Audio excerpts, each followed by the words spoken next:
Have you heard about this personal and professional podcast? Coaching in Session with your host, Michael Rearden.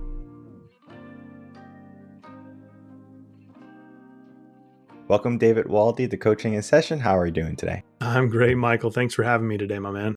Of course, today we're going to be talking about your work, and I always love for the guests to kind of come in and give their own intro because I have found, like, if I read off a bio sheet, it's nice. Like, I could put that in the description box and people can read it. But when you truly want to get to know someone, you ask the person, like, hey, tell me about yourself. Because when someone reads my bio, they're like, okay, great. We can see his accomplishments. We can see what he has done. But that doesn't necessarily tell us who the person is behind the microphone, behind the screen. And so if you could, can you tell the world who you are, what you do, and how you help? Absolutely. So, Michael, I'm known as the Fierce Empathy Coach. And so I have been in the coaching space for most of my life professionally, really the last 7 years. And I absolutely love helping people get out of their own way. And a lot of what I do involves asking very challenging questions, uncomfortable questions, but in a way that people feel safe. And so what I've had people tell me over the years is that I'm able to create an environment where people feel free to take off the masks and to be vulnerable and transparent and to really dive in deep to what's going on. And I do that in a few different contexts professionally. I do that a lot with men in particular, entrepreneurial men that are visionaries, leaders, and want to be better husbands, better fathers. And then I also I do a lot of business coaching, business consulting. And so working with a variety of different businesses, tons of different industries. I actually have 4 businesses myself, so very busy. The most important thing I want people to know about me is that I absolutely adore my family. I've got 4 beautiful kids. I've been married for coming on 11 years to my incredible wife, and we share life together. We have breakfast, lunch, and dinner together, and they are a heart and soul. And I'm just grateful to have the opportunity to not only do what I love to do in serving and empowering, inspiring people, but being able to be present for my family. And so it's a lot of fun. I've done some really cool stuff with some cool people over the years, and I'm excited to dive into it today. Perfect. One of the first questions I want to lead off with, because you are a successful man, you are a businessman, busy man also. How do you prioritize your business life, your working life, and your family life? Because, 11 years married, 4 kids, that's a huge time sink. I know there's parents who would love to get a babysitter and to pass it off to them. And all right, you got to go stay at grandma's house for a little bit because I got a lot of work to do. But it seems like you're so involved and you're present in your family's life. And I'm sure many people are wondering, what's the secret? It's a great question. So when it comes to prioritization, Michael, I usually tell people the first thing is you've got to establish your values. We live in a culture and a system where most people tend to adopt the values of other people because they assume that that's what's going to make them happy. They assume it's going to make them fulfilled or it's going to bring purpose and meaning into their life. And especially here in Western culture, a lot of the value systems that we've created are centralized around money and wealth. And I'm all from people making lots of money. I want everyone to be extraordinarily wealthy. But what I find is that most people sacrifice what matters most because they think that that's a requirement or a prerequisite to be able to achieve the things that they want to achieve. And I can't tell you how many conversations I have, Michael, with people that they've achieved everything that they set out to achieve. That was my story as well. By the time I was in my mid-20s, I had the glass corner office, the company car, the 6-figure salary. I was married, had a kid, everything that everyone said I was supposed to have or achieve to make me happy. I had achieved, and I found myself standing in front of the mirror with a Glock in my hand ready to end my life. And it was a process of rediscovering myself, reclaiming my family, realigning with my values. And so a big part of why I do what I do today is I have so many people come to me and they're like, David, I hit the 8-figure business. I'm making $1 million a year. I've got the car, I've got the house, I'm taking the vacations, but I'm unfulfilled. I feel like I'm lacking purpose. Things are frustrating at home. I can't seem to connect with my wife. I can't seem to be present for my kids. I can't turn it off. There's just this constant chaos in my head and my heart, and I just cannot figure out why I don't have some semblance of peace. And so what I tell people, Michael, is that it all starts with values. If you're not clear on what is important to you and what you value and what you want to prioritize, you will constantly chase what culture says you're supposed to chase in order to be happy. And it leads to a lot of pain, a lot of confusion, a lot of frustration for people because they haven't actually taken the time to define, number one, what they want, number two, why they want it, and number three, who they need to become to get it. And so those three things are instrumental in being able to cultivate. It's not manufacturing. This is a cultivation, natural process of planting seeds, tilling the garden, taking care of what you need to take care of so that you can allow those things to grow in your life and you can actually reap a harvest from your efforts by becoming the person that you want to become. We live in a society where many people they struggle with these aspects. They are looking for meaning, purpose, passions in life, fulfillment, joy, happiness. And it's interesting because it's not just one person. It's not just 1% or 5%. It's an overwhelmingly amount of people who are struggling with this concept and this idea and this way of life. Why and how are so many people falling into this trap of society telling them what they need and how they need to live life versus looking at their values and then going after them? That's a great question. I was in Cuba 3 weeks ago, and I went on a trip to help a local community there. They were building a church. What's interesting about the Cuban people are they're just a beautiful culture, just so kind, so generous, so understanding. But the average Cuban uh, right now, they live on less than $5 USD per month, and that's their world. And so we come from a culture, especially in this coaching space, Michael, that's all about, future orientation, dreams, goals, aspirations, habits, perspective, and all these things. And when I was there, it was the reason I love these trips is that it re-anchors me into so much of what really creates fulfillment and joy and purpose and meaning in our lives. And ultimately, it comes down to connection. And as much as we live in a connected society, as much as we have access to just about anything and everything that you could possibly want, we've never been more disconnected in our lives. And especially with just this constant push for individualization of trying to find your own thing and be your own person and to make your own way and self-made this and self-made that, I think that we have lost so much of what for thousands of years people understood is that to cultivate a beautiful life has to do with living life with other people and building something and doing something together. And that's what I saw in Cuba is that these people who are a level of poverty that most Americans could not understand, they were just filled with laughter and joy and peace just about the fact that they were there with people that they loved and they were working together and doing things together. Many of them didn't know where their next meal was coming from. Many of them don't even have access to clean water. And so again, the reason I love those type of opportunities is that we live in a culture where we have so much opportunity. And so I have empathy towards those that complain and who are frustrated and are beat down by a system. But at the same time, I've come to a place over the years, Michael, where although I have empathy and understanding towards it, I really have a hard time in having conversations with those type of people because we fail to see that there is no limit to the opportunity that we have access to, particularly here in the United States. And most people are so stuck in their own way that they don't realize that there is so much abundance in the world that we live in. And I think the reason people get confused or jaded is because many of us were programmed and bought into a system and a society. You're supposed to go to school to get good grades, to graduate, to get into college and get good grades and get a good degree and get a good job, and you'll be happy.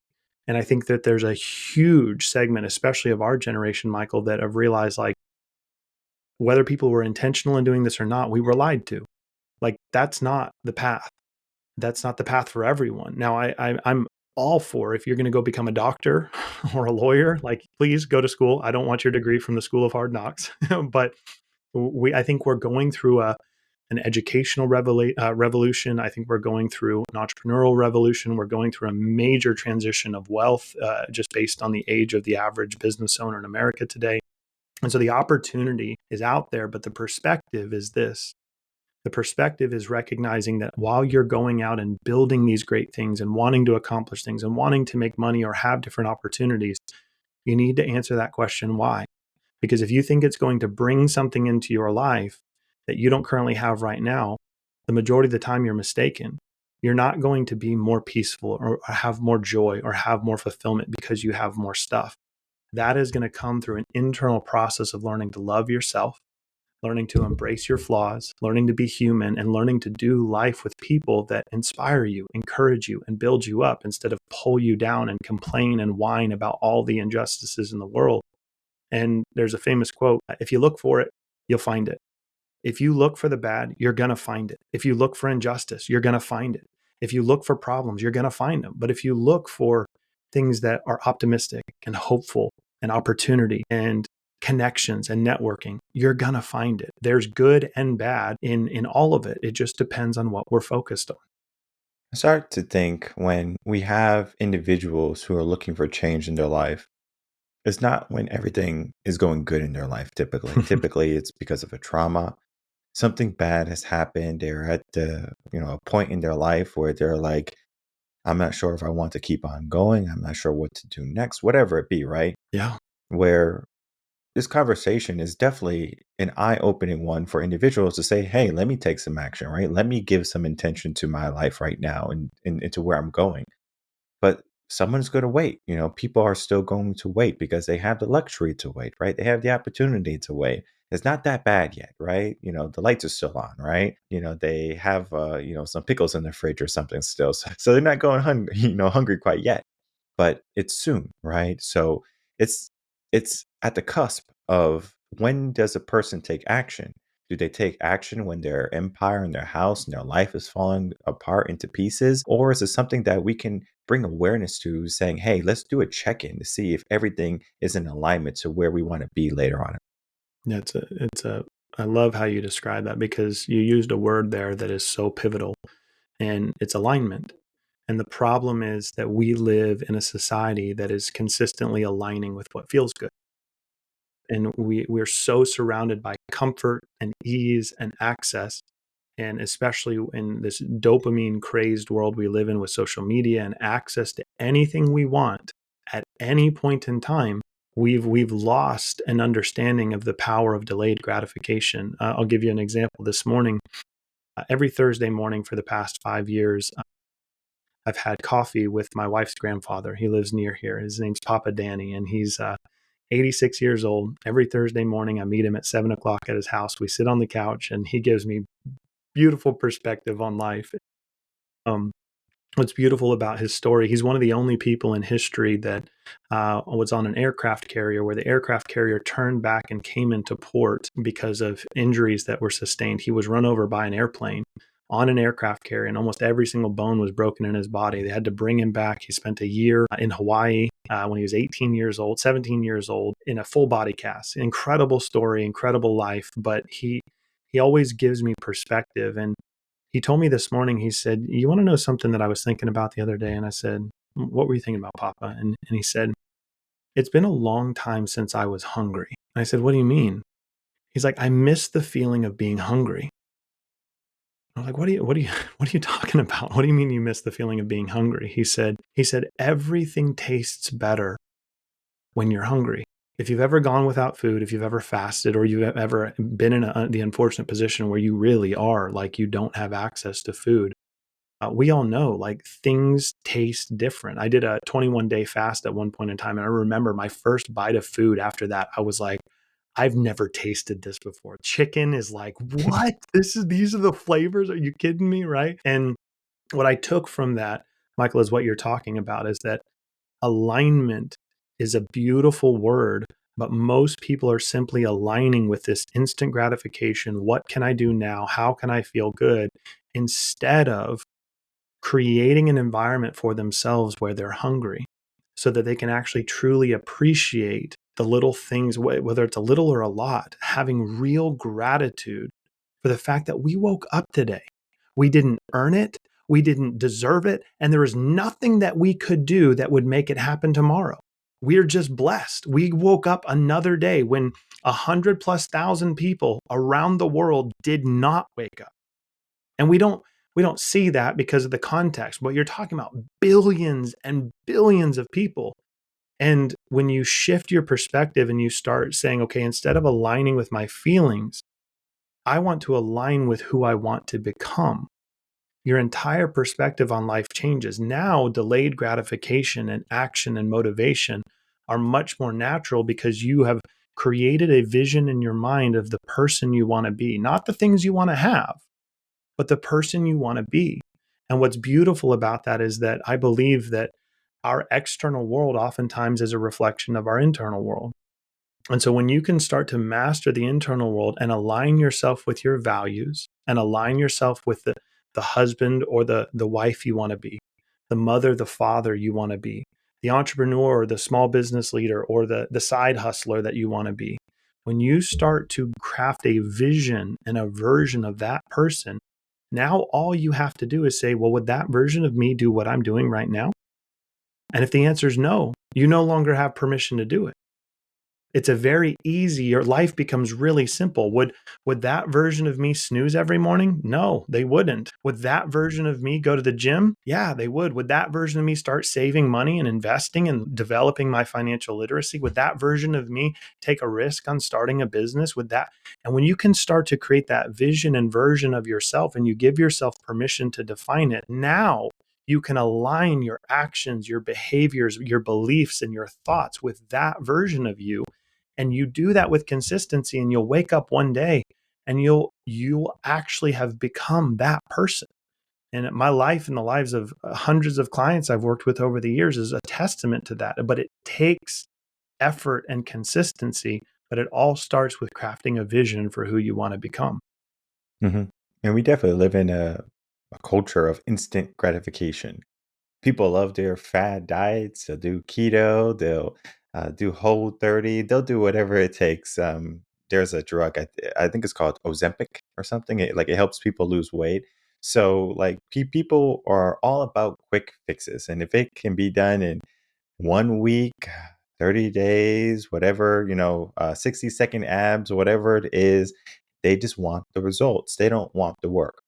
But what I have found in life is when you do the work, it's so much more fulfilling. For example, we like to garden in our home. Just the other day, we were doing the garden because it was really nice. It was 85 degrees here in Texas. Now it's cold. So we got the garden beds ready, right? We planted a couple of seeds that will survive the frost and everything. And my son, he's 2. So he was out there with the rake and he was doing what he does, helping in his own right, right? He was doing the best he could, but he was there, right? And that was family time. And it's so funny because like you can get a cucumber from the grocery store, you can get it from whatever local grocery store, farmer's market, whatever.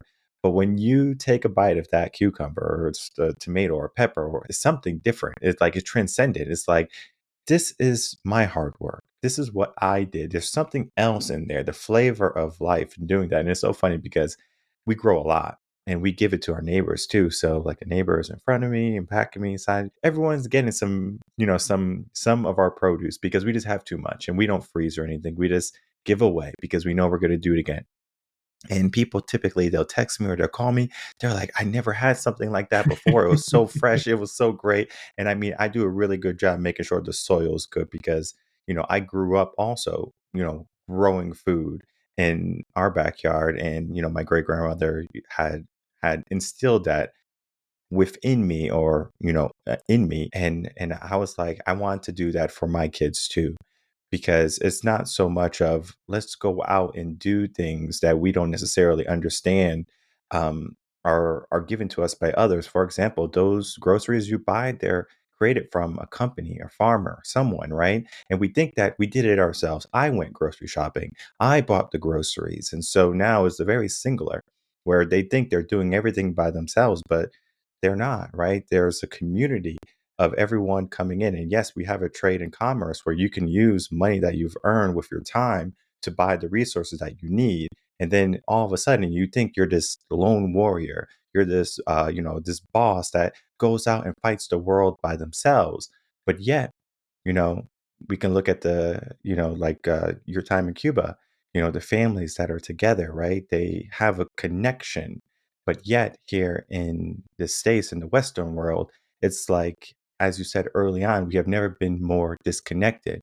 And I wanted to ask, how would a person find more connection in their life? Would it be through journaling, meditation, reading books, listening to podcasts? What is your go to method for finding connection or helping people find connection? Absolutely. So, what I've found is that when it comes to connection, it's one of those things that it requires courage because a lot of people, they are stuck in a victim mentality that's like, well, when is somebody going to care about me?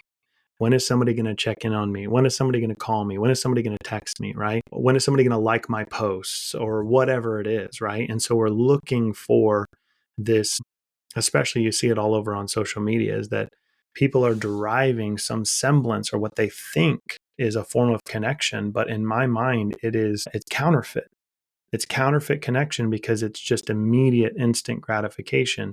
And what's funny, the reason I think it's instant gratification is because in a moment they can read one comment that's positive and the next one's negative. They've forgotten all the positivity. There's any bit of hate or there's any bit of someone disagrees with you or whatever it is. And so I think that led to the rise in cancel culture, which didn't help with our connection, is that we used to be a society, and I believe that we can work our way back there. It's going to be hard, but we used to be a society that could respect differences and still love people. And you can see it with the most recent election cycle, the last several election cycles, is that just depending on what side of the aisle you're on, right, people get labeled and they're this type of, and that what that does is it destroys the very connection that our souls crave. Instead of recognizing that, yeah, Michael may have a different belief system than me.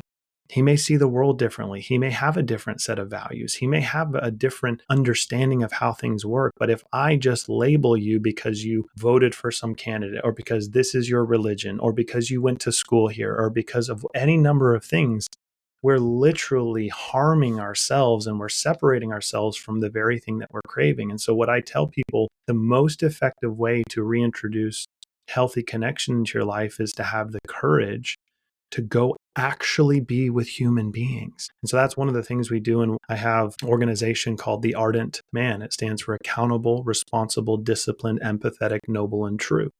And it's a community of men who want to be better husbands, better fathers, better leaders. And one of the things that our guys love is that we try to, on a quarterly basis, have an in-person meetup where we go camping, we get around the fire, we sit, we talk, we're outside, and we're just rubbing shoulders because it's in that place. I find its proximity. And so for anyone listening, like somebody said this recently, is that America has lost a lot of what I think are called like third places. So you've got home and work, and third places would be, especially for European culture, it's the pub or it's the cafe or it's the park or whatever it is.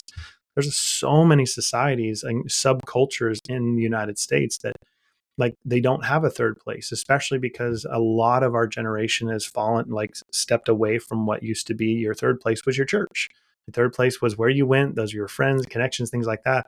A lot of people have just had a lot of opposition and stepped away from that. And so we're more disconnected than ever. But what I tell people is if you really want to start stretching yourself, have the courage to go to a networking meetup, to go to a conference, to go to an event, to get around other people that share similar passions, similar interests. If you want to start a business, right? Go to a conference about sales and marketing and starting a business. If you are running a business and you're wanting to learn about scale or systems or operations, you need to start connecting with actual human beings. And again, the hard part about it, Michael, is that it takes courage.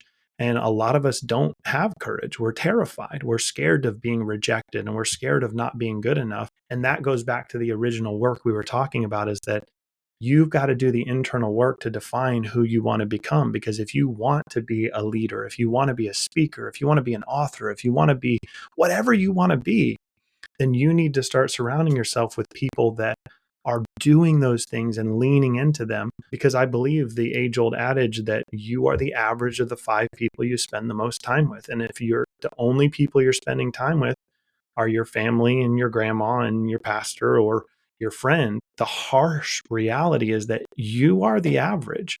But if you start really cultivating relationships with other people, there's no limit to the amount of opportunities and doors that will open to you. And again, it takes courage. This podcast took courage from you to be like, are people even going to listen? Like, is this going to help people? You had to be courageous to do it. I had to have courage to put myself out there, say, I want to be on podcasts, right? It's these little things that what's beautiful is we're creating that right now, Michael. You don't know me. I don't know you, but we're getting to know each other. And guess what? We're creating the beginnings of a relationship. So for everyone listening, it's about just having the courage to go connect with people. And the more you can do it flesh and blood in person, do as much of that as you possibly can, because that will cause you to feel differently. It's going to be scary, but it will change how you feel. I love that idea. It's very different than our screen world, our technology world, our Zoom room, our Mm-hmm. remote work world. It's getting back to life, getting back to people, and it's so important that we realize that people are going to, be good and bad, of course, right? We find our people, but then I don't want people just to find echo chambers because I see that happening a lot. They go to Facebook or Twitter and they join a group, right? And they say, okay, this is my group. These are my people. And typically in those groups, not it's not everyone, right? But they have one view. They say, this is my view, right? We talked about, like candidates for president, right? If you don't like this person, then unfollow me or something like that. I'm sure you probably heard of things like that, right? So people are so stern or strict on their views that they are not flexible in life, right? So they are not willing to try new foods, right? I'm gonna eat my McDonald's. I'm gonna eat my Burger King.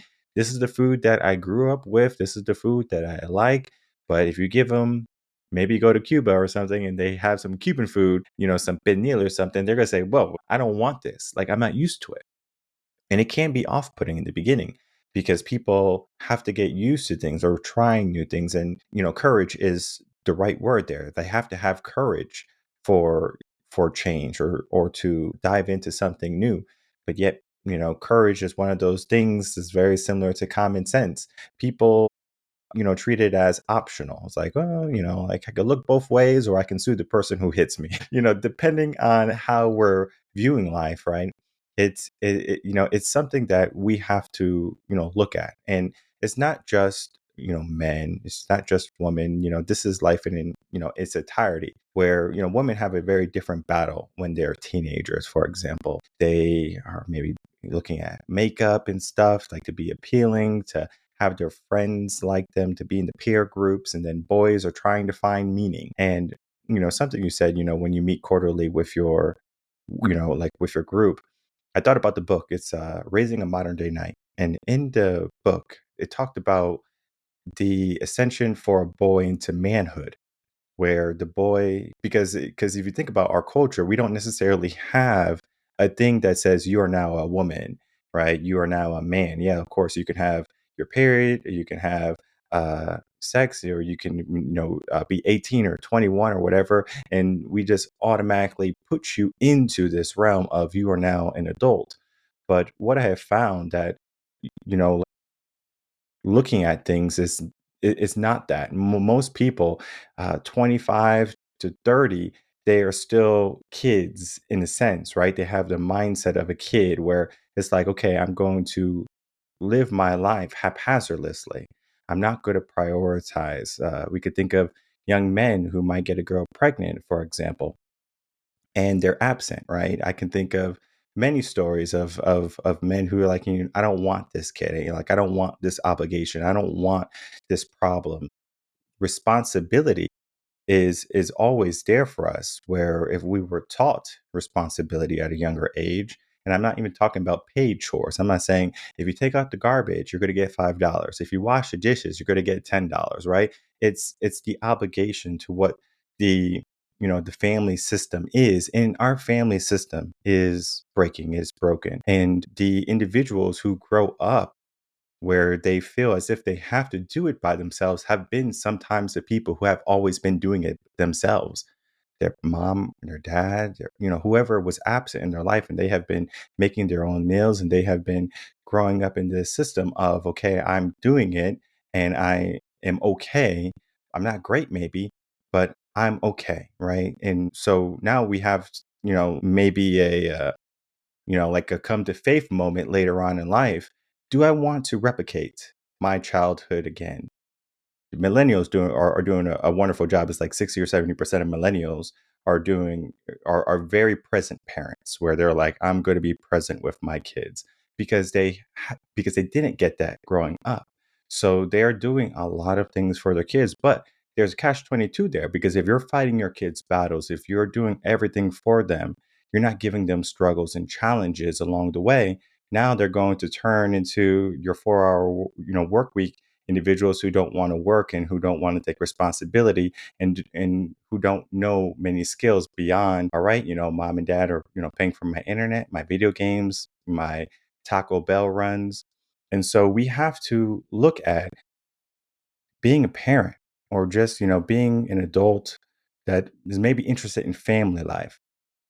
What would be the protocol to ensure that we don't replicate our past, to replicate our hurt? Because maybe you're an adult or someone who has grown up in hardship, and so now you're in a position or in a place where your family might never have those struggles again. And as you said, that your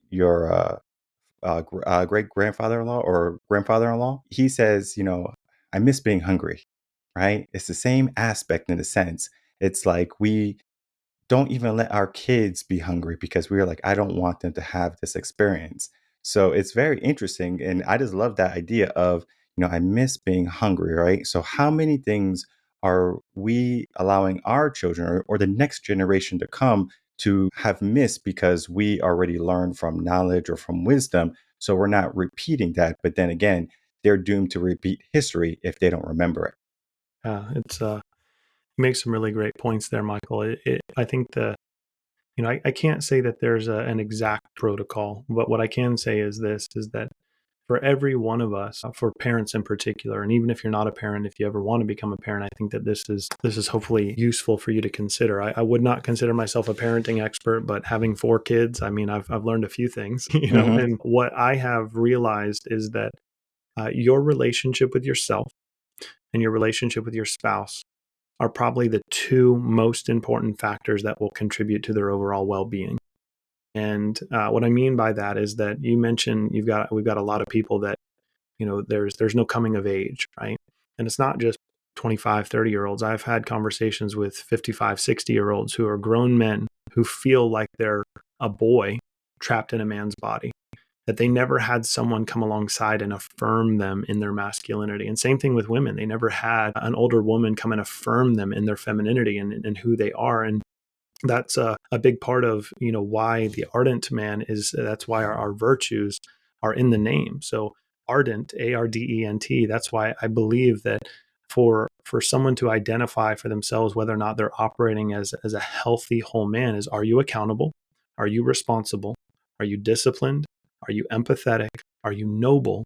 And are you true? And when you look at those virtues and you kind of overlay them on your life, and you start to ask this question of, okay, how do I not repeat the sins of my father, and how do I be different or better? We have to be careful that we don't swing to one end of the spectrum. And because that's what often happens in generations, is that you have a very hard generation that works hard, that is always gone, maybe absent, and so the kid grows up and is like, oh, I just want to be with my kids. I just want to be with my family. But what they don't realize is that those kids are going to swing back to the other end of the spectrum, right? Is that it can be a pendulum. And so what I usually encourage people to consider is, first and foremost, working on yourself more than anything else. Is, are you happy with the person you see in the mirror? Are you proud of yourself? Are you confident in yourself? Do you love yourself? Are you kind to yourself? Are you empathetic towards your past? Have you forgiven, or are you stuck in shame and guilt and regret? Or are you living paralyzed about the future and anxiety and fear and stress? Or are you able to just be you with nothing to prove and nothing to hide? Can you bring yourself to that place in your relationship with yourself? And then secondary to that is your relationship with your spouse. I firmly believe that the health of a child is determined by the relationship that they see modeled between a husband and a wife. And it is something that is challenging in culture today. I know there's a lot of different people that have different philosophies on family units and things like that. What I would encourage people to do is, if you have questions on it, just go look at the data. Go look at the statistics of what having a stable father and mother in a home, what that does statistically to a child as far as their ability to contribute to society, whether or not they end up in jail or on drugs or any of these other things. Like, the statistics don't lie. And I don't say that to make anyone feel guilty or ashamed if you've gone through. I know a lot of people have gone through divorce. A lot of people are in tenuous situations, and a lot of people don't share my values, and even that may be listening today. But what I would say is that when it comes to the child, don't idolize the child or make them into a mini god in your life. If I see that's where many relationships fail, is that the parents fall out of love with each other and their entire world revolves around this child or their children. And they stop maintaining a friendship and a relationship with each other. And they wake up 15, 20 years later, and the kids graduate and go on with life. And they're looking at this person that they don't even know anymore, because their entire world has revolved around this child or these children. And I see that as a huge problem in our current society, Michael, is that you have to, I believe, the best way to love and serve our kids, again, really, it's three things. One, your relationship with yourself. Two is your relationship with your spouse.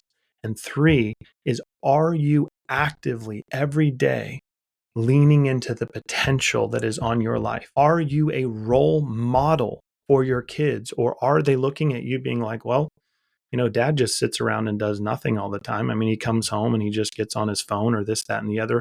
Because our kids learn more by observation and what they see than what we teach them. We can preach and teach at them all day long, but it's going to be our lifestyle and our choices. One of my favorite things, Michael, is when my kids ask me if I've gone to the gym. It's just something that is like, Daddy, did you get back from the gym?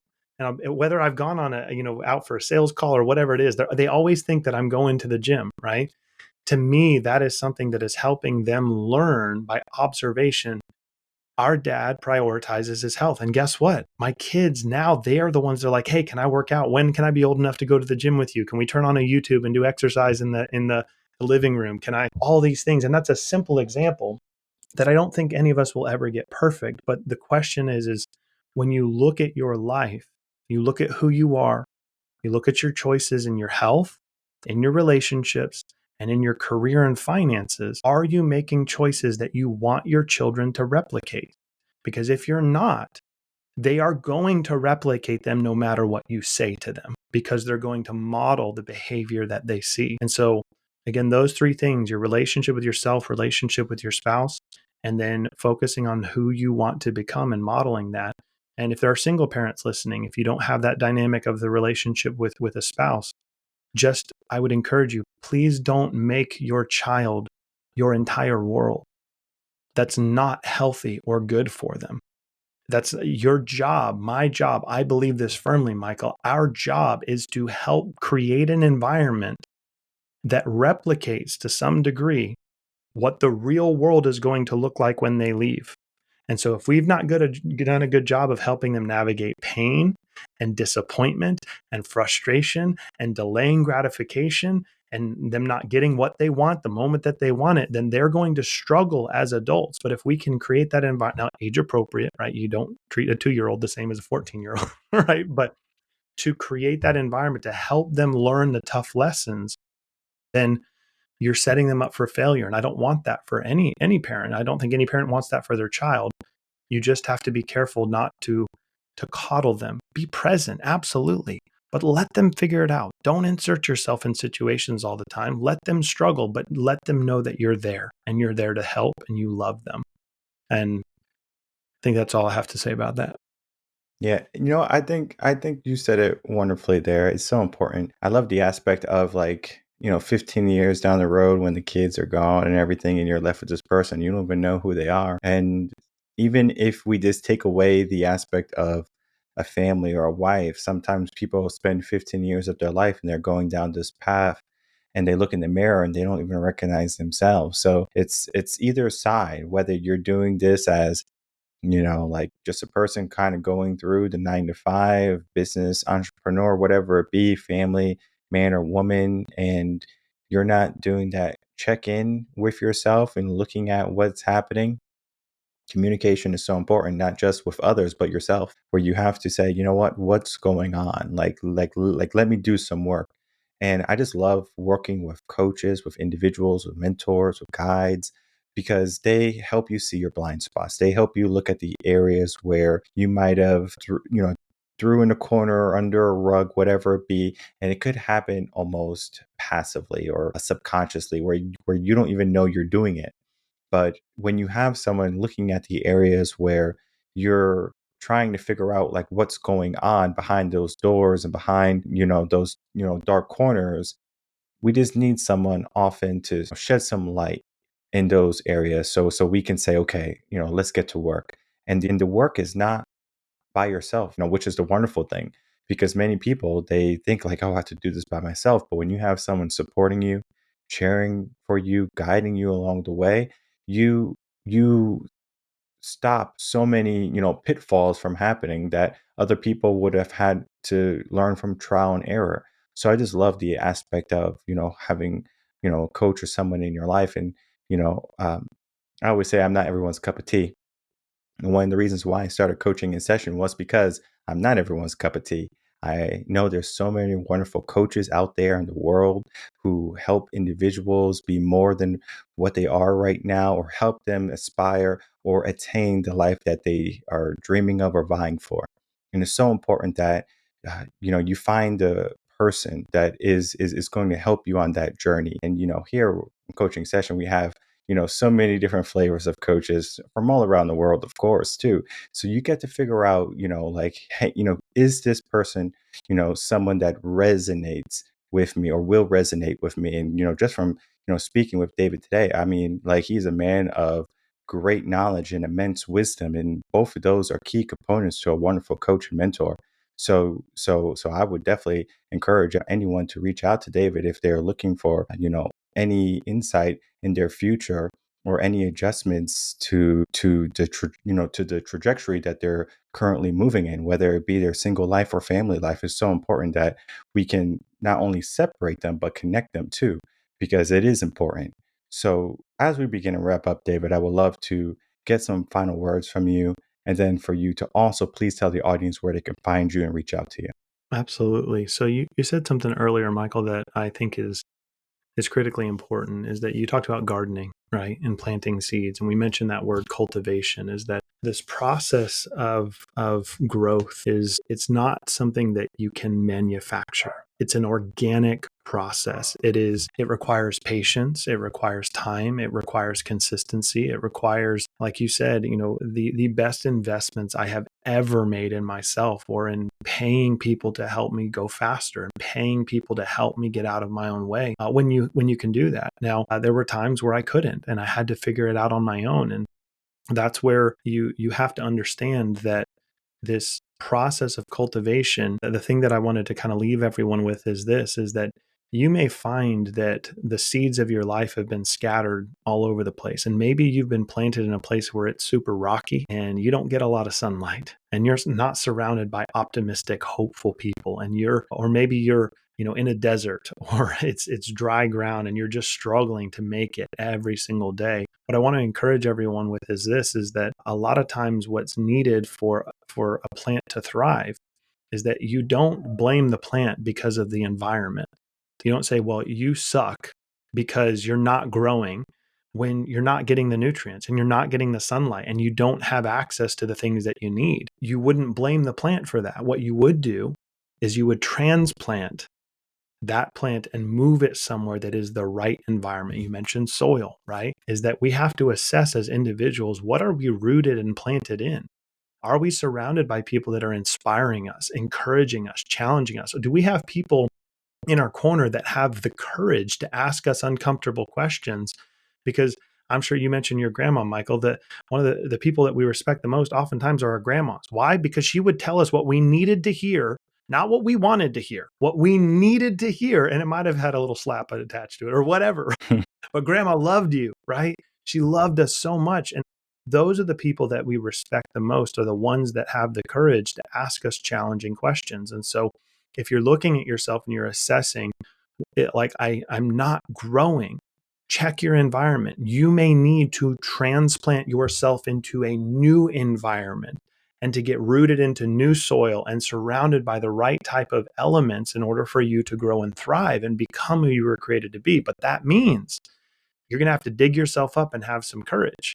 You're going to have to pick yourself up and transition. And so, Michael, thank you so much for sharing time. Yeah, for anyone that's interested in connecting, you can check out my website. You can Google me and find all my information, all the podcasts I've been on, different resources and things like that. And I primarily work with those that are small business owners or in the entrepreneurial space. I do a combination of a lot of the personal side as well as the business development. And so if anyone's in that season and they're looking for support or solutions, feel free to reach out. I'd love to connect. Then I'll make it easy for everyone. Website will be down below. Any socials you have, definitely go toss them down there too. That's what I like to do, because I know people, they have their favorites. They like their Instagrams, they like their Facebooks, even though I don't like them. I understand there are people who feel comfortable on certain platforms more than others. And sometimes you have to get out of your comfort zone. Sometimes we have to have the courage to say, you know what, let me try something different. Let me try something new. And I know when I first started, podcasting, I use it as the example. But episode 1 and 2 was like, whoa, like, what are people going to think? Or, all these thoughts were coming in my head, right? But I said, you know what? Those thoughts are not beneficial to me. I'm just going to do what I'm going to do regardless, right? And now it's almost like clockwork. It's like I don't even feel a bit of nerve when it comes to doing a recording typically, because I've done it so much. So we practice, we make progress, right? And we work our way to that perfection, but it's always progress still. So I encourage people to connect, to reach out, to say, let me have a bit of courage today to ask the questions that might be ruminating in my mind or that might be unanswered and I'm looking for some help. It's a phone call, it's an email, it's a text message maybe, right? And from there, you can start to look at and deliberate finally and say, okay, maybe you're not ready for it, right? Okay, sure, right? We take some time. But, I always say there is no perfect time for life. You have to kind of go off. And they say when you're at the moment of fear or at the edge of fear, and it feels like you can't move, that is the time you move. That is the time you jump. And so I encourage people to reach out to David. Wonderful conversation today.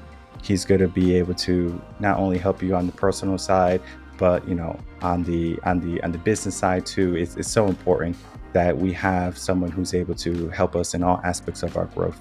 So David, thank you so much for coming on, spending some time and talking about your work today. Thank you, Michael. It was an honor, my man.